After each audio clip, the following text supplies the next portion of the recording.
मैं basically core principle जानना चाहता हूँ। अगर लेट्स से फॉर एग्जांपल मेरा वेल्थ को मुझे मल्टीप्लाई करना है, या जो भी मेरे पास अमाउंट है, करोड़, 1.5 करोड़, 2 करोड़ रुपया मेरा पोर्टफोलियो बन गया है, अगर उसे मल्टीप्लाई करना है, तो क्या क्या कोर प्रिंसिपल्स होंगे जिस पे मुझे फोकस करना चाहिए, जिसको मैं कंसिस्टेंटली रखूँ? और सर अगर आपके पास 1 करोड़ रुपए तो आपको पता है वो प्रिंसिपल्स। अगर आपके पास 10 लाख रुपए तो हाँ, आपको वो प्रिंसिपल्स की रिक्वायरमेंट है। तो मुझे 3-4 चीज़ें बताता हूँ आपको मेन, जो आपके लिए शायद यूज़फुल हो सकती है। पहला, कि आपको अपने नॉइजेस जितने भी अराउंड है उनको एलिमिनेट करना है। आप पैसा लूज़ करते हो, वो ज़्यादा इंपॉर्टेंट है आपके लिए अभी, आपको पैसा लूज़ नहीं करना है। रूल नंबर 1 ये होता है कि आपको पैसा लूज़ नहीं करना है, रूल नंबर 2 होता है कि रूल नंबर 1 नहीं भूलना है। क्योंकि अभी आप, जब आपके पास 10 लाख रुपए, इस समय आप अफोर्ड नहीं कर सकते कि आपका वो 10 लाख 3 लाख रुपए रह जाए, क्योंकि 3 लाख से वापस से 10 लाख पहुंचने में 3 गुना करना पड़ेगा पैसा। अगर आपको 3 गुना करने की कैपेसिटी नहीं है तो उसको 70% डाउन भी मत होने दो। तो अपनी पैसे की सिक्योरिटी को फोकस में रखते हुए उसको ध्यान रखो कि पैसा लूज नहीं करना है। 10 लाख से 1 करोड़ की जर्नी सबसे डिफिकल्ट जर्नी होती है।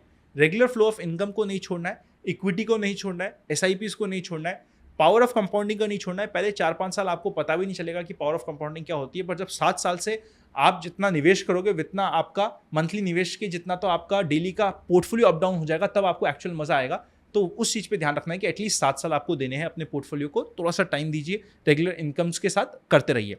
थर्ड, एक्सपेंडिचर्स करने हैं पर डेट ट्रैप में नहीं फंसना है। डेट ट्रैप कैसे? जैसे मेरे ऑफिस में ही एक मेरा सबसे पुराना, सबसे प्यारा एम्प्लॉय है, वो सब फाइनेंशियल प्लानिंग के सारे रूल्स जानता है, बट क्रेडिट कार्ड का लोन ले लिया। कुछ मोबाइल ऐप्स आती है जो आपको दिखाती तो है कि कुछ नहीं लिया जाता, कुछ वो इंटरेस्ट नहीं ले रही, बट वो 40-40% महीने का इंटरेस्ट ले लेती है। कुछ भी इंटरेस्ट चार्ज कर रहे हो भाई साहब, क्या कर क्या रहे हो आप? 40% साल का इंटरेस्ट चार्ज हो रहा है उधर, नहीं कर सकते आप। तो आपको कभी भी डेट ट्रैप में, लोन्स में, दोस्तों को लोन देने में, अगर आप किसी दोस्त को लोन देते हो ना, अगर आप अभी बिल्कुल नए हो, यारी दोस्ती में दे दिया, फिर एक्सपेक्ट मत करो कि वापस आएगा। दोस्ती क्या होती है? आपने मुझसे मांगा, आपने मुझसे 10,000 रुपये मांगे, मेरे पास आज के दिन जेब में 10,000 पड़े और मैं आपको दे दूंगा, और कल मेरे को याद भी नहीं आएगा मैंने आपको दिया था, तो मैंने दे दिया, बात खत्म हो गई। करेक्ट। पर अगर मेरे पास टोटली 10,000 रुपये, आपने 10,000 मांगे, मैंने आपको 5,000 रुपये दे दिए, तो या तो हमारी दोस्ती रहेगी या फिर पैसा रहेगा।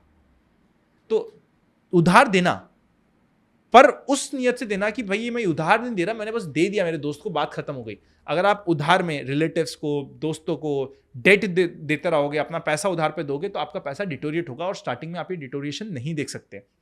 आपके जो दोस्त आपके साथ डेली शाम को बैठ के ड्राइव पे जाता होगा, डेली शाम को आपके साथ बैठ के मिलता होगा, वो आपसे मिलना बंद कर देगा अगर आपने उसको उधार दे दिया तो। अगर आपको किसी से रिलेशन खराब करना है कि यार ये बंदा मेरे को पसंद नहीं है बट फिर भी रिलेशन बहुत अच्छा है, उसको उधार दे दो, आपके रिलेशन अपने आप खराब हो जाएंगे, उनके फ़ोन आने बंद हो जाएंगे। तो उधार वाले में, डेट ट्रैप में, इसमें नहीं पड़ना है, मत पड़िए, बच के रहिए। गलत आदतें बोलना बहुत आसान होता है, पर हम पढ़ जाते हैं सब लोग ही कहीं ना कहीं, बट गलत आदतों पे कहाँ तक पढ़ना है उसकी रेस्ट्रिक्शन लगा दीजिए तो हो जाएगा काम। मैं नहीं कहता कि आप कभी भी ड्रिंक ही मत कीजिए, अगर आपका कोई है शौक, आपको करना है, आप करिए, बट उसकी लिमिट लगा दीजिए, क्योंकि एक गलत आदत आपके हेल्थ के साथ साथ वेल्थ बहुत डिस्ट्रॉय करती है। गलत आदत में आप गलत कमिटमेंट कर जाते हो, गलत आदत में आप गलत जगह फंस जाते हो, गलत। आज तक जितने आध्यात्म रूप से कांड हुए हैं, वो सब या तो हम बहुत ज्यादा खुश थे तब हुए, या फिर हम जब नशे में थे तब हुए हैं, या फिर हम किसी चीज के नशे में थे तब हुए। फॉर एग्जाम्पल, राम जी वाला कब हुआ था? हम बहुत खुश थे, दशरथ जी ने दे दिया कि भाई तुम वरदान ले लो मेरे से, हम बहुत ज्यादा एक्सेस खुश होके दे दिया। अब आप एक्सेस खुश कब होते हो? जब आप पार्टी शार्टी ज्यादा वादा हो जाती है, तो आप कुछ भी किसी को कमिट कर जाते हो। पांडव वाला कांड कब हुआ था? कि भाई वो नशे में थे, जुए के, कि भाई मेरे को जुए के नशा था उनको। मैं नहीं कह रहा कि उनको और किसी का नशा था, जुए का नशा था। अब जुए के नशे में आदमी फंस गया, वो भी एक बहुत बड़ा है कि भैया मेरे को पत्ते चाहिए। जुए के नशे में भैया श्री कृष्ण नहीं बचा पाए, तो आप और हम क्या बचेंगे सर? बाद में बचाया उन्होंने, बट जुए के नशे में उनको पता था ये गलत काम हो रहा है, तो आपको नशा रोकना है। अगर आपको करनी है गैम्बलिंग, तो आप जाओ 5,000 रुपये लेके जाओ और सीधा कसिनो में जाओ और बोलो कि भाई मेरे को उड़ाना ही है, बात खत्म हो गई।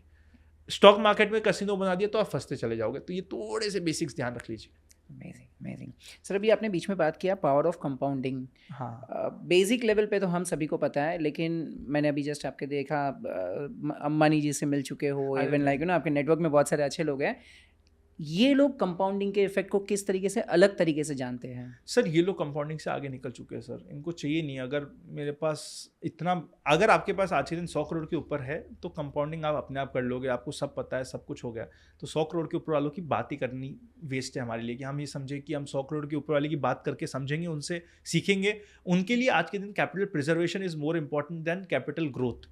हमारे लिए आज के दिन capital growth is more important than capital preservation, क्योंकि वो प्रिजर्वेशन ग्रोथ वाली जगह से जा चुके हैं। अगर उनको कोई ऐसी जगह पे निवेश करा जाता है जहाँ पे 10% नहीं मिल रहा, तो दे आर वेरी हैप्पी कि भाई हो गया, कोई दिक्कत नहीं है। वो बिजनेस रिस्क लेते हैं पर इन्वेस्टमेंट रिस्क ज़्यादा लेना पसंद नहीं करते। तो वो हम नहीं कर सकते, क्योंकि वो कैपिटल का, वो माइंडसेट का, वो ग्रोथ का, वो परसिवेंस का सब कुछ फर्क आ गया है।